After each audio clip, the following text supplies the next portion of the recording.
오늘 요한복음 말씀 계속해서 함께 묵상해 보겠습니다. 자, 우리가 이 복음을 듣고 회심을 하고 또 우리가 예수 그리스도를 믿는 이 믿음을 우리가 가지게 될 때에 우리가 빠지기 쉬운 함정이 하나가 있습니다. 우리가 빠지기 쉬운 함정이 무엇이냐면 내가 받은 구원 또 내가 받은 이 믿음이 내가 나의 지혜로 나의 또한 경험으로 내가 이해했기 때문에 내가 이 구원을 받았고 내가 믿음을 가질 수 있게 된 것이다 라고 생각하기 쉽다는 것입니다. 이것이 그렇게 생각한다는 것이 아니라 그렇게 생각하기 쉬운 함정에 우리가 빠질 수 있다는 것입니다. 자, 물론 이 복음은 우리의 모든 것을 다 비추어 주시는 것은 사실입니다. 우리의 생각과 마음과 양심과 저희의 모든 존재를 다 비추어 주심으로써 하나님을 우리에게 증거하시는 것이 복음입니다. 그러나 그럼에도 불구하고 기본적으로 우리가 그 빛을 감지할 수 있는 그 감각, 그 빛을 우리의 이성으로, 우리의 지혜로 그 빛을 깨달아 알아차릴 수 있는 그 감각이 기본적으로 우리에게 없다는 것입니다.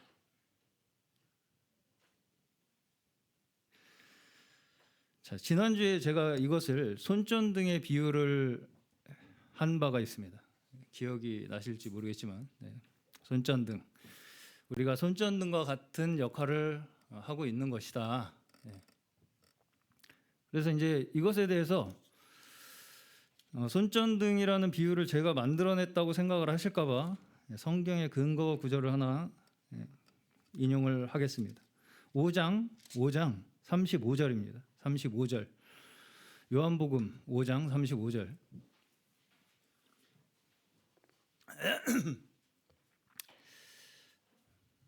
요한복음 5장 35절. 같이 한번 읽어볼까요? 시작. 요한은 켜서 비추이는 등불이라 너희가 한때 그 빛에 즐거이 있기를 원하였거니와. 네. 자, 여기서도 보시면 요한이 켜서 비추이는 등불이라고 이렇게 말씀을 하시죠. 네.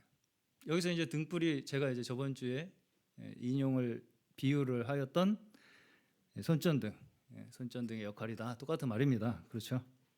자, 우리가 세상의 빛이라고 하는 것은 우리가 바로 세상의 빛이다라고 하시는 이 하나님께서 우리에게 하시는 그 말씀은 결국은 어떻게 우리가 알 수 있느냐면요. 우리가 세상의 빛이라는 걸 어떻게 알 수 있느냐면 나를 통해서 빛이 이 세상에 비추어지고 있는 그 결과로 우리가 빛이라는 걸 알 수 있게 되는 것입니다. 자, 다시 우리가 세상의 빛이라고 하는 것을 우리가 어떻게 확인할 수가 있느냐면요. 우리가 빛으로서 이 세상에 비추고 있는 그 결과를 우리가 확인함으로써 우리가 빛이라는 걸 알 수 있게 되는 거예요. 내가 스스로 나는 빛이다 라고 내 스스로의 생각으로 내 스스로의 확신으로 주장한다고 해서 내가 빛이 되는 것이 아닙니다. 그렇죠? 자, 심지어 예수님조차 자신에 대해서 이렇게 말씀을 하십니다. 5장 30절에서 32절, 5장 방금 그 5장 요한복음 30절에서 32절입니다. 제가 읽겠습니다. 내가 아무것도 스스로 할 수 없노라. 듣는 대로 심판하노니 나는 나의 뜻대로 하려 하지 않고 나를 보내신 이의 뜻대로 하려 함으로 내 심판은 의로우니라. 내가 만일 나를 위하여 증언하면 내 증언은 참되지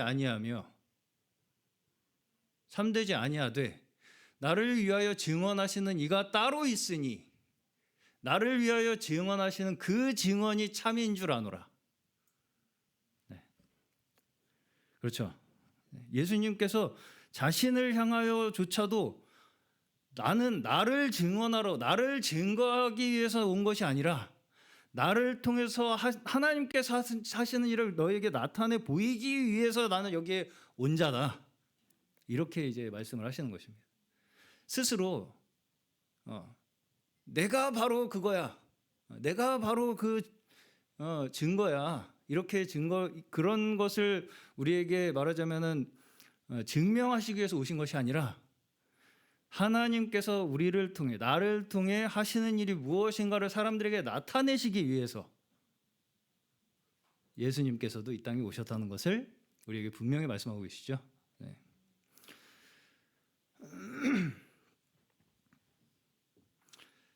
그 일 자체, 그냥 그 일 자체, 예수님께서 하시는 그 일 자체가 증거가 되도록 하기 위해서 예수님께서 오셨다는 것입니다. 자, 손전등의 목적은 내가 진짜 손전등이다. 이걸 증명하기 위해서 손전등이 있습니까? 그렇지 않죠. 손전등의 목적이 손전등이 손전등으로서의 역할을 증명해내기 위해서는 손전등의 주인이 비추고 싶은 곳을 정확히 빛을 발해서 비추는 그 순간 손전등의 역할은 살아나는 것입니다. 그렇죠? 내가 아무리 나 진짜 손전등인데 나 진짜 손전등이야. 나는 내가 진짜야. 내가 아무리 그거를 내 말로 주장을 아무리 해도 내 역할을 온전히 해내지 못한다면, 내가 말하자면 이 세상에 그렇게 빛을 비추어내지 못하고 있다면 아무런 소용이 없다는 것입니다. 한마디로. 그렇죠? 근데 이제 우리는 잘못하면 내가 진짜 손전등이라고 하는 것을 증명해야 하는 것이, 내가 그걸 증명해야만 내가 진짜 빛이다, 내가 빛의 자녀다, 이것을 증명할 수 있을 것이라고 하는 오해를 우리가 하고 산다는 것입니다. 내가 진짜 손전등이라는 걸 내가 사람들한테 만천하에 다 확실하게 그냥 증명을 내 보여야 사람들이 나를 진짜 빛이라고 인정을 해줄 거라고 하는 생각, 그 오해를 하고 산다고요, 우리가. 네. 자, 왜 우리가 이런 이 시험에 자꾸 빠지게 되느냐? 왜 내가 진짜 손전등이라고 하는 그 증명을 하고 싶어서 그렇게 하는 그런 시험에 자꾸 빠지게 되느냐? 그것이 다 결국은 이 빛이 나에게 임한 것을, 내 이해, 내 경험에 다 근거를 두고 싶어 하기 때문이라는 것입니다. 자, 다시 말해서 내가 이해할 수 있는 영역 내에서, 내가 생각할 수 있는 영역 내에서, 내가 경험한 것에 의해서 내가 어떻게든 나만 특별한 선택을 받았다라고 하는 것을 다른 사람한테 자꾸 납득을 시키고 싶어 하기 때문에 그런 시험에 자꾸 빠지게 된다는 것입니다. 한마디로, 네. 내가 이해할 수 있는 영역 내에서 설명을 자꾸 하고 싶어 해요. 내가 경험한 한계 내에서 자꾸 다른 사람한테 뭘 설명하고 싶어요? 내가 진짜라는 걸 설명하고 싶어 한다고요, 우리는.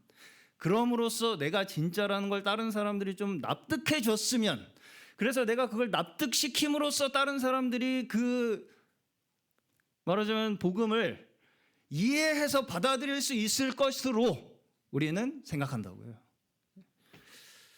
자, 꿈을 꿨다던가, 예를 들어서 환상을 봤다던가, 막 신기한 기적 체험을 했다던가, 3층 천을 막 왔다 갔다 했다던가, 나는. 네. 갑자기 머리 뚜껑이 열려서 말씀이 갑자기 뇌에 팍 꽂혔다던가. 네. 그런 유튜브에 그렇게 간증을 하시는 분이 계시더라고요. 머리 뚜껑이 열리더라. 그래서 성경이 갑자기 열렸어.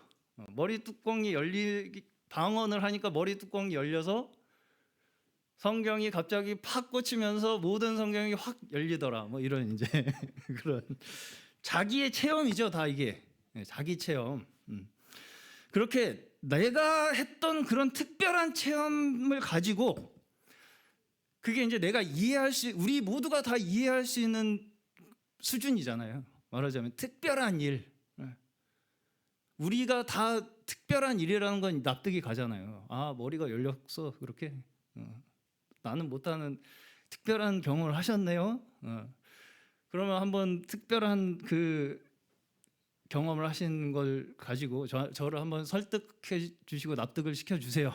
이런 이제 말하자면 눈으로 바라보게 된다는 것이죠. 기대를 하게 된다는 것입니다. 그 사람에게. 왜? 우리가 다 그 경험이나 그 사람의 납득할 만한 말로 설득이 돼서 그렇게 그런 말에 끌린다는 것입니다.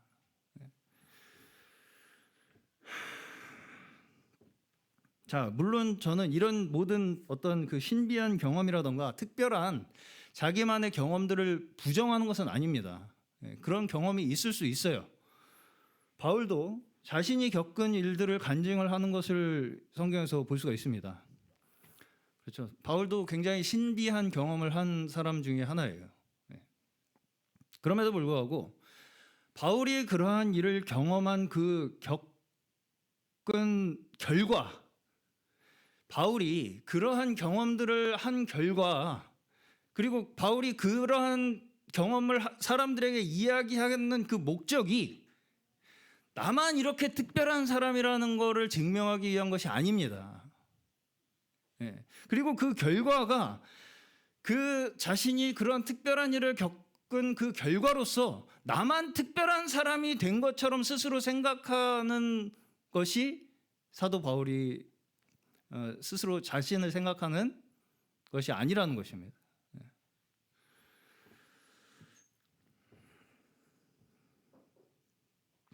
자, 하나님께서 우리 사람을 부르실 때에 사람들을 부르시는 방법은 한 가지가 아닙니다. 그렇죠? 한 가지 방법으로만 부르시지 않으세요. 하나님께서 우리를. 어떤 사람은 바울과 같이 아주 드라마틱한 경험을 통해서 부르시기도 하시고, 그렇죠. 다메섹 도상에서 갑자기 부활하신 예수님께서 나타나셔서 말씀을 하시잖아요. 눈이 멀고 막 그런 이제 여러 가지 경험들을 통해서 바울은 예수님을 만납니다. 그렇죠. 근데 이제 여기 우리가 요한복음에서 보시면 세례 요한은 어때요? 모태신앙이죠. 세례 요한은 모태신앙이죠. 태어날 때부터 천사가 점지를 하시잖아요. 이 사람은 증거를 하기 위해서 태어날 것이다. 그래서 이 세례 요한은 자기가 왜 태어났는지를 알고 살아요. 결국은 예수님이라는 분이 오셔서 내가 그를 증거하게 될 것이라는 걸 다 알고 사는 사람이라고요. 세례 요한은. 그렇죠. 그리고 이제 여기 보시면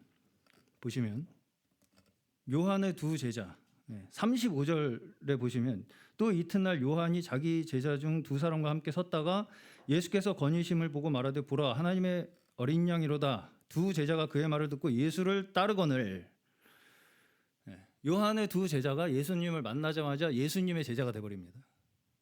그 두 제자가 누구인지 아시나요? 안드레밖에 안 나오는데 요한이라고 추정을 합니다. 이 세례 요한이 아니라 요한복음을 기록한 요한일 것이다. 왜냐하면 요한은 이 자신이 요한복음을 쓰면서 자신의 정체를 드러내지 않아요. 잘. 그래서 그런 이제 요한의 특성에 따라서 성격에 따라서 여기에도 자기 이름을 기록하지 않았을 것이다. 그래서 그 제자 중에 하나가 요한일 것이다. 이렇게 생각을 합니다. 그래서 안드레와 요한 이 두 사람도 지금 요한의 제자였잖아요. 그럼 요한의 제자라면 요한의 그 이 사역의 목적에 따라서 예수님을 기다리고 있었을 거 아니에요. 메시아를. 이 사람들도. 그러다가 실제로 예수님을 만나서 예수님의 제자가 되죠. 요한을 따라서 다니다가 제자였다가 실제로 예수님을 만나서 이제 진짜로 예수님의 제자가 된다고요. 이런 이 과정들을 보시면 우리가 예수님을 만나는 그 계기, 이건 사람마다 다 천차만별일 수밖에 없겠죠. 예. 천편일률적으로 예수님을 이렇게 만나야 돼 이렇게 말할 수 있는 게 아니라는 것입니다. 그렇죠. 예.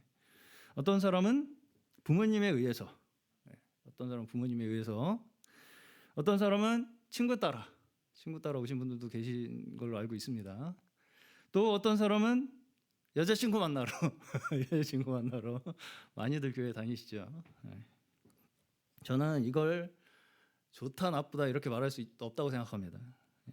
여자친구 사귀려고 교회 다니지 마 그렇게 말할 수 있겠습니까? 교회를 다니는 게 어디입니까? 자, 저는 말하자면 태어날 때부터 예수님에 대해서 듣고 자란 사람입니다. 그렇죠. 모태신앙입니다. 저도 말하자면. 자, 근데 이제 그럼에도 불구하고 제가 진짜로 언제 내가 예수님에 대해서 믿음으로 인식을 하기 시작했느냐, 이걸 저한테 물어보신다면 저는 군대 제대하고 나서, 말하자면 그 전에 아버지께서 계시던 지방교회에서 나오시자마자 2000년도에 역천동이라는 곳에서, 서울에 역천동이라는 그 빌라 건물을 얻어가지고 살았었어요. 저희가 거기에 지하 주차장을 예배당으로 꾸며가지고 예배를 드렸었습니다. 거기에서 마태복음을 처음에 시작하셨었어요. 그 마태복음을 들으면서 저는 정말로 예수님이 눈앞에 왔다 갔다 하는 것 같은 체험을 했습니다.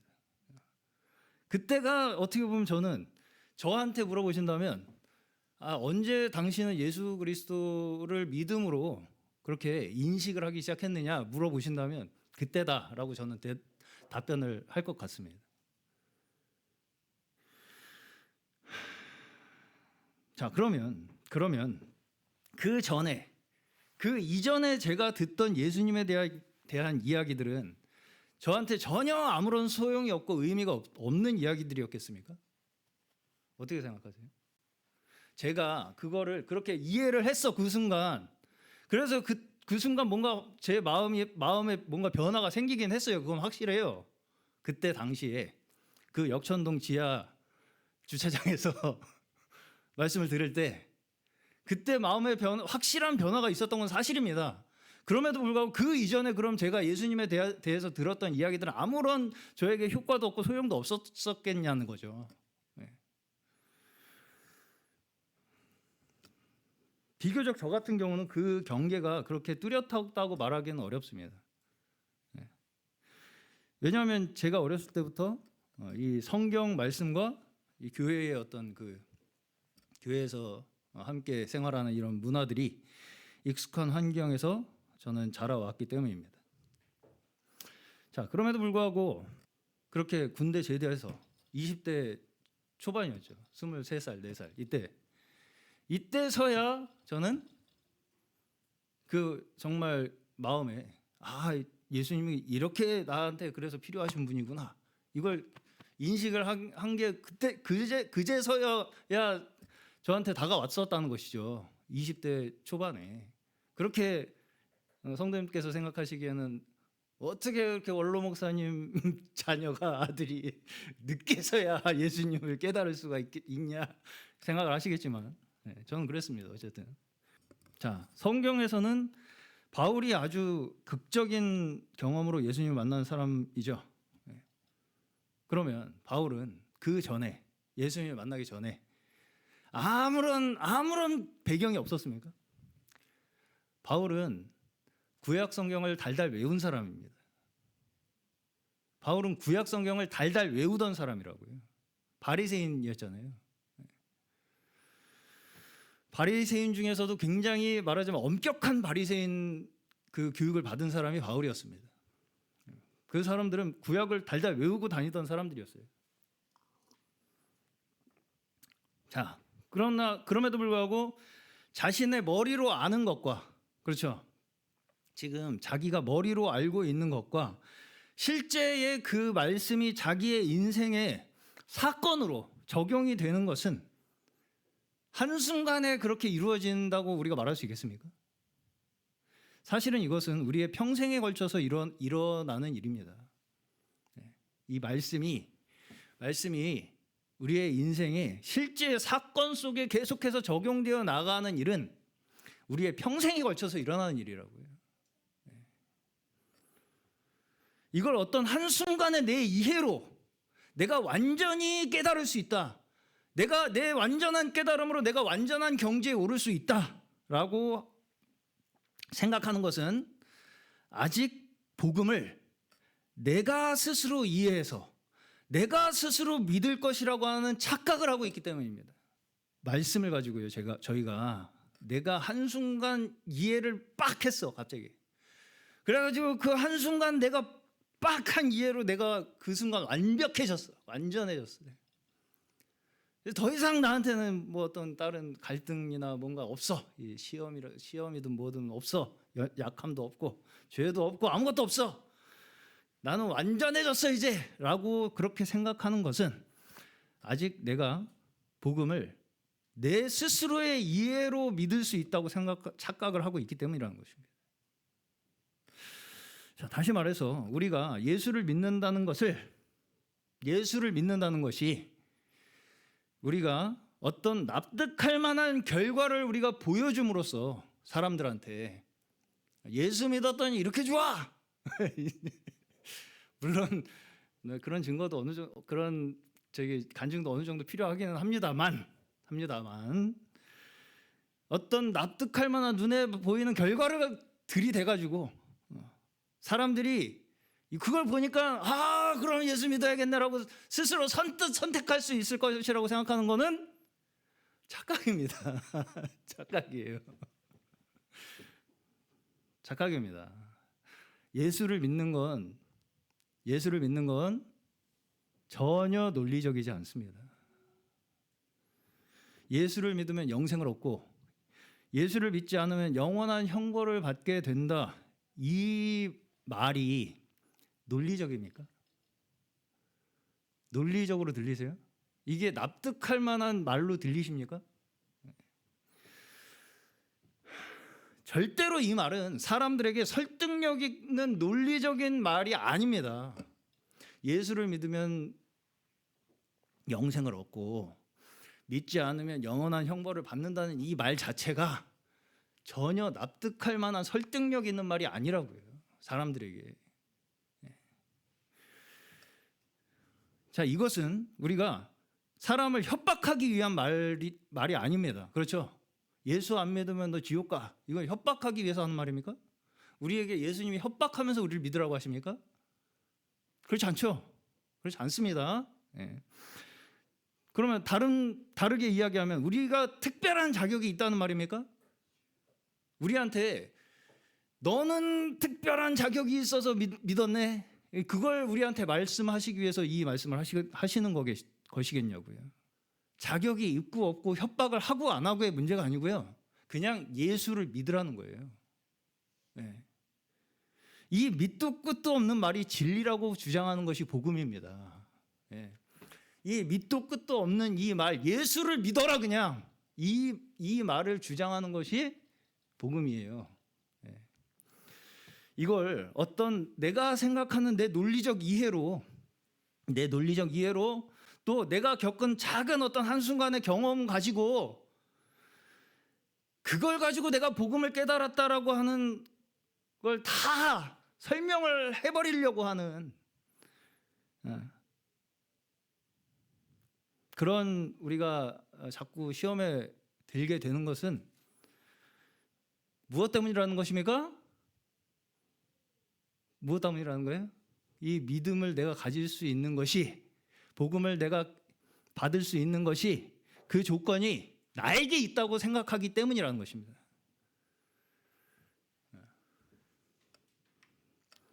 그걸 버리지 못하는 거예요.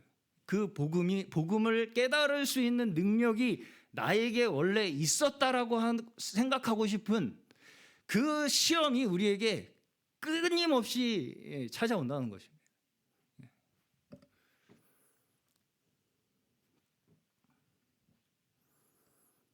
자, 이렇게 말씀을 드려보겠습니다. 빌립보서에 보시면요. 빌립보서에 보시면 사도 바울이 이제 옥에 갇혀 있을 때였습니다. 그때 바울과 경쟁을 하는 사람들이 있었어요. 복음을 전도하는 사람들 중에 빌립보서 1장에 나옵니다.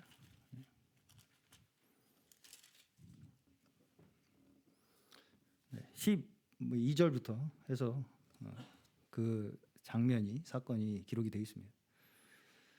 근데 이제 이 사람들이 투기와 분쟁으로 전도를 했다는 거예요. 이 사람들이. 그래서 자기들이 그렇게 막 열심히 전도를 하는 게 바울이 갇혀 있는 거에 괴로움을 더하게 할 줄로 생각하고 그렇게 열심히 전도를 했다는 것입니다. 근데 바울은 어땠다는 거예요? 그 사실에 대해서 기뻐했대요. 왜 기뻐했어요? 그 동기가 그들이 시기와 다툼이었음에도 불구하고 전해지는 것은 그리스도였기 때문이다라는 것이죠.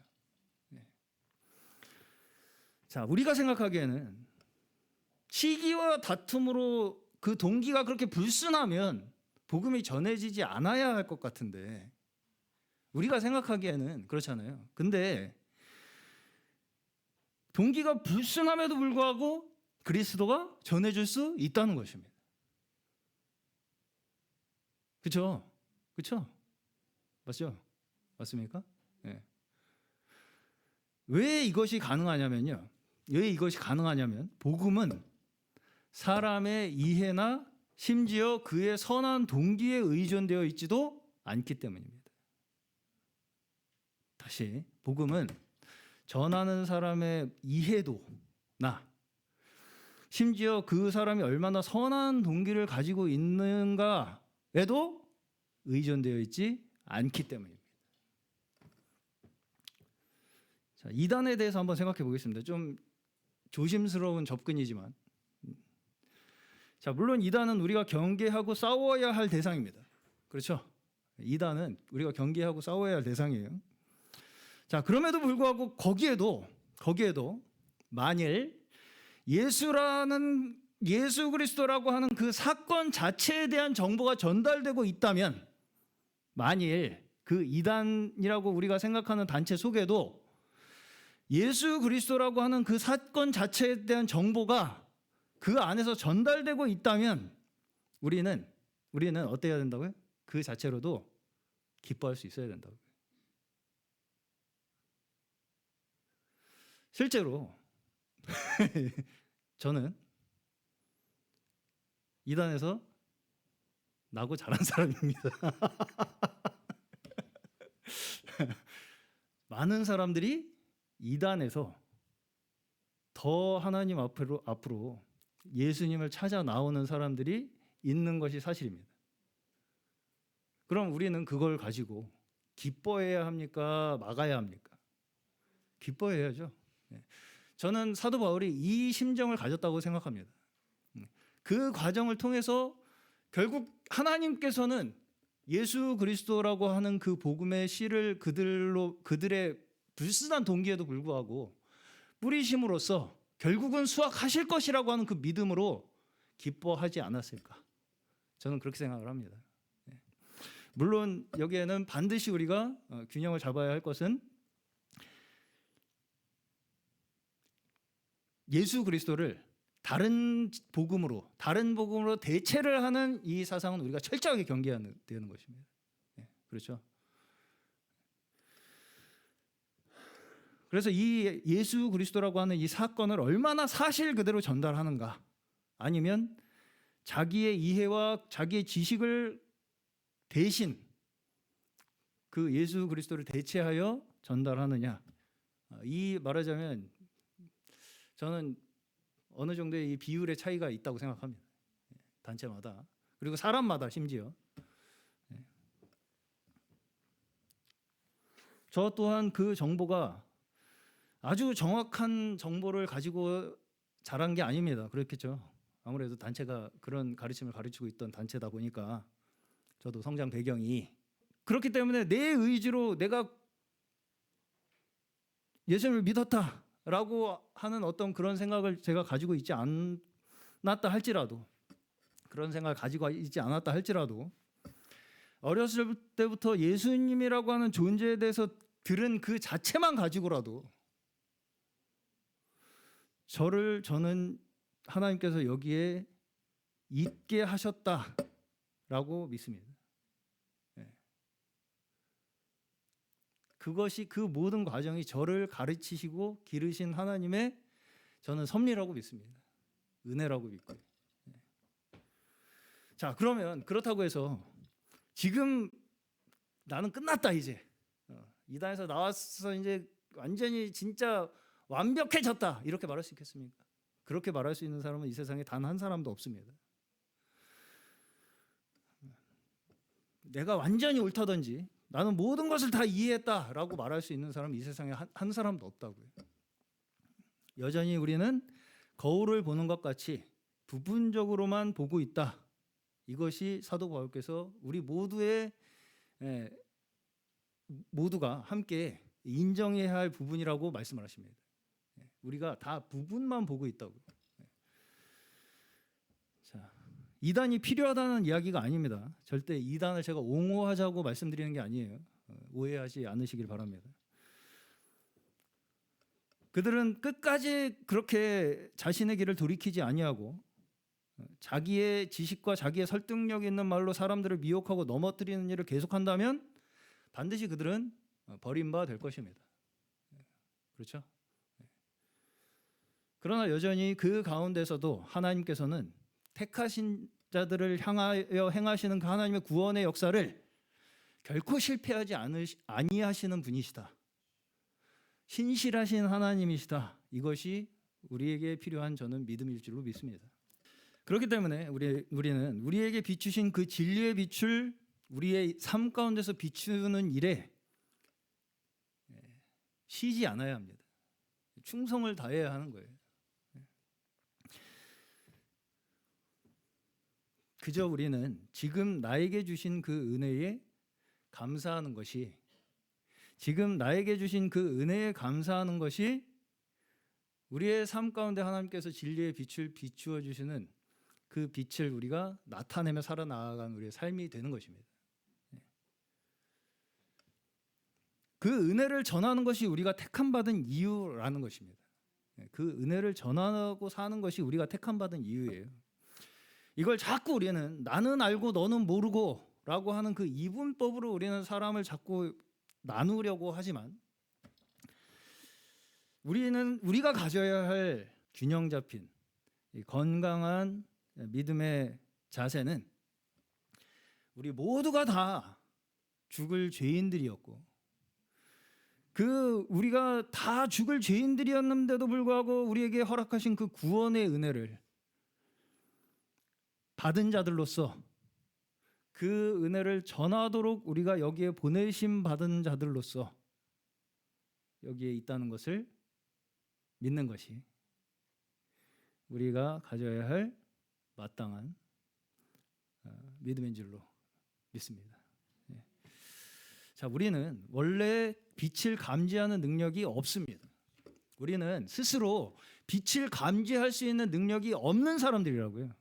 애초에 그것이 원래 우리의 당연한 상태라는 것을 지금 요한복음 1장의 서두에서 우리에게 강력하게 강조하고 계십니다. 그렇죠? 빛이 오셨는데 어둠이 깨닫지 못했다고. 백성들이 거부했다고요. 빛을. 그렇죠? 우리는 왜 사람들이 이렇게 예수님을 안 믿지? 이해가 안 가. 자꾸 그래서 사람의 지혜와 설득력 있는 말로다가 사람들을 자꾸 이렇게 어떻게 설득해가지고 예수를 믿게 만들어봐야겠다. 물론 열심히 전하는 건 필요합니다만, 왜 이렇게 사람들이 안 믿지? 이해가 안 가. 자꾸 이해가 안 가. 우리는, 그렇죠? 근데 왜 우리가 자꾸 이해가 안 가게 되느냐면, 내가 설득력 있는 말로 사람들을 설득할 수 있다고 생각하기 때문에 이해가 안 가는 것입니다. 자, 우리의 원래 당연한 상태는 뭐라고요? 예수를 믿지 않는 상태라고요. 모르는 상태라고요. 빛을 감지할 수 있는 능력이 없는 것이 원래 우리의 당연한 모습이라는 것입니다. 그걸 내가 설득해가지고 사람들에게 믿게 할 수 있는 능력이 나에게도 없어요. 없습니다. 나는 이렇게 잘 이해가 가서 설득이 되어가지고 믿었습니까? 그렇게 믿으셨다고 생각하신다면 조금 더 깊이 묵상을 해보시기를 권면드립니다. 그러면 안 믿는 사람들은 나보다 어디가 좀 부족해가지고 안 믿는 것입니까? 그렇게 생각하게 되는 것입니다. 결국은 나는 이해가 잘 가가지고 나는 이렇게 아주 설득력 있는 말로 설득이 잘 돼가지고 믿었는데 쟤들은 왜 안 믿지? 이거는 쟤네들은 그 이해력이 떨어지는 애들이잖아요 지금. 그래서 안 믿는 거잖아요. 그렇게 자꾸 이분법적으로 가게 된다고요 우리가. 자, 우리가 여기에 예수 그리스도를 믿게 된 게 이상한 일입니까? 당연한 일입니까? 여기에 예수 그리스도를 믿음으로 말미암아서 이 자리에 앉아 계신 것이 이상한 일이에요? 당연한 일이에요? 이상한 일이에요. 논리적으로 설명할 수 없는 일이라고요. 여기 있는 게. 내가 왜 여기에 앉아 있는가? 왜 내게 굳센 믿음 주셔서 믿게 하셨는지 도저히 알 수가 없네. 그게 우리가 여기 있는 이 정체성입니다. 그렇죠? 네. 나는 너무 잘하겠어. 내가 여기 있는 게. 왜? 나는 이렇게 이해를 잘했거든. 그래서 우리가 믿음을 가지게 된 그 자체가 세상에서 일어날 수 없는 일이라고 말씀을 하는 거예요. 기적이다. 네. 우리가 믿음을 가지게 된 건 기적이에요. 기적입니다. 그만큼 큰 축복이자 선물이 이 세상에 없습니다. 선물은 기대하지 않은 걸 받는 거잖아요. 내가 한 게 없는 걸 받는 거잖아요. 네. 이 세상에 이만큼 내가 아무것도 한 게 없이 받을 수 있는 큰 축복은 없다고요. 구원만큼.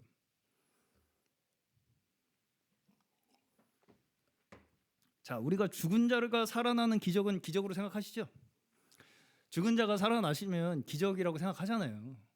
근데 나 같은 죄인을 살리신 예수 그리스도의 은혜는 기적이라고 생각하십니까? 안 하십니까? 나 같은 죄인 살리신 죽을 죄인 살리신 하나님의 은혜는 기적입니까? 아닙니까? 기적이죠. 어떻게 내가 예수를 믿게 돼서 그 전에 썩어 빠진 내 마음이 변해서 기쁨이 되고 그 전에 좌절과 절망밖에 없던 내 마음 인생에 희망이 생기고 기적입니까? 아닙니까? 이만큼 이 세상에서 일어날 수 없는 일이 어디 있어요? 이건 우리 힘으로 만들어낼 수 있는 것이 아닙니다. 아니죠? 자, 12절입니다. 오늘 요한복음 1장 12절. 영접하는 자 곧 그 이름을 믿는 자들에게는 하나님의 자녀가 되는 권세를 주셨으니. 영접하는 자를 하나님의 자녀가 되게 하신다고 말씀하시죠. 영접하는 자가 하나님의 자녀가 될 것이다. 자, 근데 이제 이걸 우리가 이 말씀도 자칫 우리가 잘못 받아들이면 어떻게 받아들이게 되냐면 내가 영접했으니까 내가 자녀가 됐지라고 받아들이게 되기가 쉽다는 것입니다. 자, 근데 이걸 제가 조금 시야를 열어 드려 보겠습니다. 앞뒤 구절을 연결을 해서 보시면요. 그 의미가 조금 다르게 느껴지실 것입니다. 10절부터 보겠습니다. 그가 세상에 계셨으며 세상은 그로 말미암아 지은 바 되었으되 세상이 그를 알지 못하였고 자기 땅에 오매 자기 백성이 영접하지 아니하였으나 영접하는 자 곧 그 이름을 믿는 자들에게는 하나님의 자녀가 되는 권세를 주셨으니 이는 혈통으로나 육정으로나 사람의 뜻으로 나지 아니하고 오직 하나님께로부터 난 자들이니라. 내가 영접해서 내가 하나님의 자녀가 됐습니까? 혈통으로 육정으로 사람의 뜻으로 됐습니까? 내가 하나님의 자녀가 된 것이? 아니죠. 아니죠. 아무도 영접하는 사람이 없는 불가능한 세상에 예수님께서 오셨다고요. 빛으로. 그렇죠? 네. 영접이라는 게 없는 거부하는 세상 속에 하나님께서 예수님을 빛으로 보내셨다고요. 거기에서 우리는 영접하는 자가 된 것입니다. 영접하는 자로 부르심을 받았어요. 그래서 하나님의 자녀가 되었죠. 이것이 혈통으로나 육정으로나 사람의 뜻으로 된 것이 아니죠. 이 사람이 만들어낼 수 있는 게 아니라는 것이죠. 오직 하나님께서 우리를 그렇게 만드셨다는 것을 믿게 되는 것이 영접하는 자의 믿음의 증거입니다. 영접한 사람이 내가 영접했어, 내가 내 힘으로, 이건 영접했다고 말하기가 조금 곤란합니다. 정말 영접한 사람의 그 믿음의 증거는 이것이 나로부터 나올 수 없음을 고백하게 되는 거예요. 이 믿음이 나로부터 말미암을 수 없다는 것을 고백하게 되는 것이 영접하는 자의 믿음의 고백입니다. 그 사람이 하늘로부터 온 자녀라고요.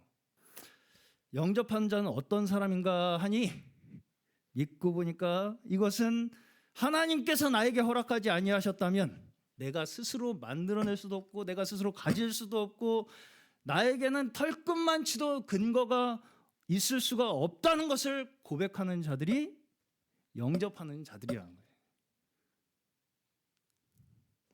예수를 믿게 된 증거가 무엇입니까? 예수를 믿게 된 증거가 뭐예요? 내가 예수를 믿는 믿음이 나에게 있다는 것이 예수를 믿는 증거입니다.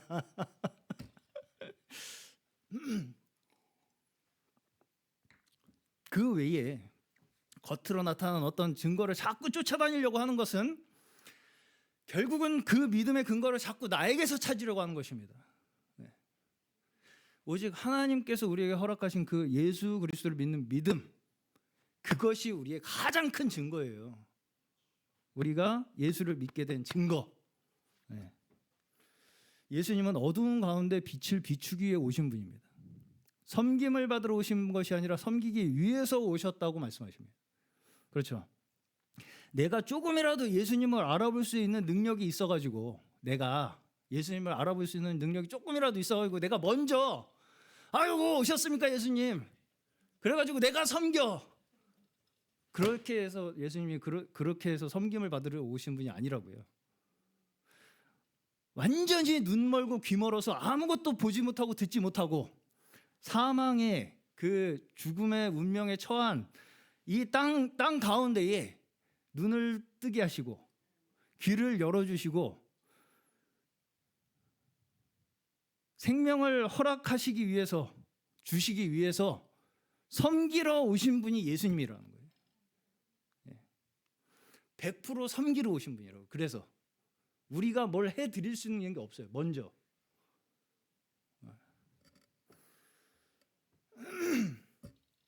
우리를 죄인으로 부르셔서 의롭게 하시는 분은 오직 하나님 아버지 한 분뿐이십니다. 빛이 우리에게 비칠 때 우리는 우리가 죄인이라는 것을 그때서야 비로소 깨닫게 되는 거예요. 빛이 우리에게 비칠 때 비로소 우리가 죄인이라는 걸 깨닫게 됩니다. 얼마나 내가 하나님을 거스르고 미워하고 패역한 자인가를 깨닫게 되는 그 자리가 우리에게 예수 그리스도를 말미암아 비추이는 그 빛으로 우리가 깨닫게 되는 거예요. 그리고 그 자리에서 동시에 예수 그리스도의 구원의 은혜를 우리에게 나타내시는 것입니다. 그것이 그래서 은혜가 되는 것입니다. 이미 하나님께서는 이 땅에 씨를 뿌리셨어요. 그렇죠? 씨를 뿌리셨습니다. 하나님께서는 예수 그리스도로 말미암아 씨를 이미 뿌리셨고요. 그 뿌리신 씨로 말미암아 반드시 30배, 60배, 100배의 열매를 맺으시는 분이 하나님이십니다. 우리는 그걸 믿는 거예요. 그 신실하신 하나님을 믿는 거라고요. 자, 바울은 심었고 아볼로는 물을 주었죠. 씨 어디서 났습니까? 바울은 심었고 아볼로는 물을 줬는데 씨는 어디서 났어요? 하나님이 주셨죠. 자라게 하시는 분도 하나님이십니다. 아무리 열심히 심고 물을 주었다 해도 그 생명의 씨를 저희에게 허락하신 그 하나님의 역사를 우리는 결코 넘어갈 수 없습니다. 우리가 아무리 열심히 신앙생활에서 축복을 얻는다 할지라도, 아무리 큰 축복을 우리가 신앙생활 열심히 해서 얻어낸다 할지라도 그것이 예수 그리스도로 말미암아 얻은 우리의 첫 번째 축복과 절대로 비교할 수 없고요. 그 축복을 우리 어떤 이 세상에 우리의 현실에서 얻는 어떤 축복과도 비교할 수 없고, 그 축복보다 더 예수님으로부터 받은 축복보다 더 그것이 커질 수가 없는 것입니다.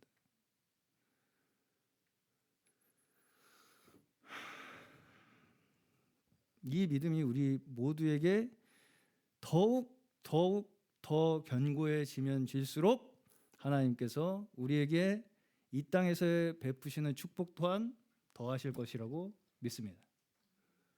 이 믿음이 견고해져야 됩니다. 예수 그리스도만이 우리의 가장 큰 축복이며 은혜이다.